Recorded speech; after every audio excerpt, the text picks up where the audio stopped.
अगर किसी फिल्म को हिट करवाना है तो उसे प्रमोट करना बहुत जरूरी होता है। लोगों तक ये बात पहुंचानी बेहद जरूरी है कि भाई हमने यह फिल्म बनाई है और प्लीज इसे देखिए और खूब प्यार दीजिए।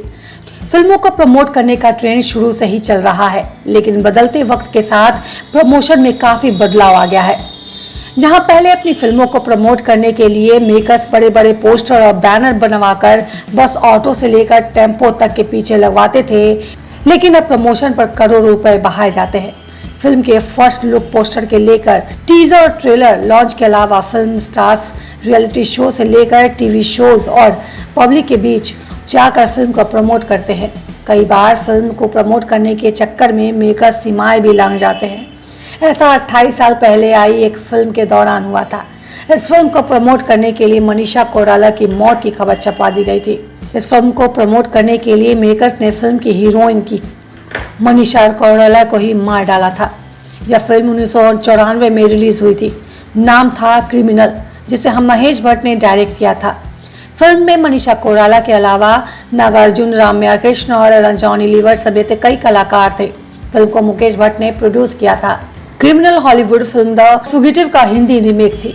फिल्म की कहानी एक ऐसे डॉक्टर की थी जिस पर उनकी पत्नी की हत्या का आरोप लगाया था।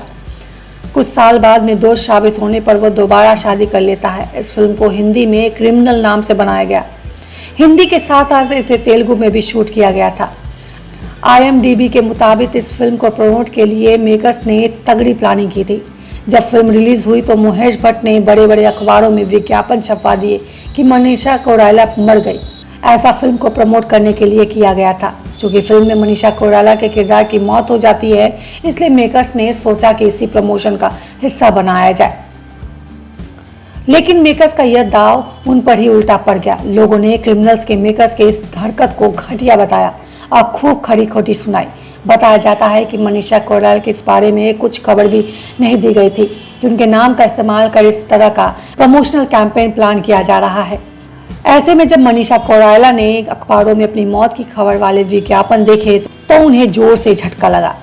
सिर्फ मनीषा कोइराला ही नहीं, पूरी फिल्म इंडस्ट्री इस तरह की हरकत से शॉक में थी। रिपोर्ट्स के मुताबिक मनीषा कोइराला की मौत का विज्ञापन देखते ही देखते वायरल हो गया और एक्ट्रेस के पास ढेरों फोन आने लगे। भले ही इस विज्ञापन की वजह से मेकर्स की खूब टिकड़ी हुई, लेकिन इसने विदेशों में बॉक्स ऑफिस पर अपना परफॉर्मेंस किया। क्रिमिनल जिस दिन बॉक्स ऑफिस पर रिलीज हुई थी, उसी दिन अजय देवगन की हलचल और आमिर खान की आतंक रिलीज हुई थी। तीनों फिल्मों में क्रिमिनल ने अच्छा परफॉर्मेंस किया था।